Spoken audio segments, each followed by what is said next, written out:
And then there will be totally new classes of jobs that we just haven't seen before at all. Yeah. Do you have examples so far? There are some kinds of customer support where I think an AI can just do that end to end, and that'd be in the first category.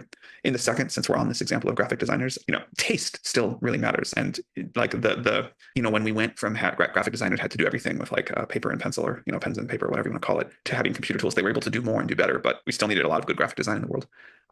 We can now have a new tool, but and no doubt it's going to change the workflow of a graphic designer, and some things that some people were paid for, they won't be paid for those tasks. But what it appears to me will happen is you will still need some sort of job, which is, make this website look beautiful. And maybe there are fewer people that do that, but they make much more money. And maybe there are more people that do it because we just have a, explosion of how many websites we can get. Like maybe it turns out there was way more demand for graphic design in the world than we could sort of like afford to fill. I think we just don't know on that yet. And then in terms of like entirely new jobs, the first example we saw of that was prompt engineer. Before AI came along, there was no such thing as a prompt engineer. Not only that, it would have been hard to conceptualize that there would be such a job. There's many more, but that's the example I give is the sort of near and dear to my heart one. And it's so funny whenever some of these new jobs come in, they're always ridiculed at first, right? But even with prompt engineer, a lot of people still don't take it seriously. Well, all you're going to do is write English.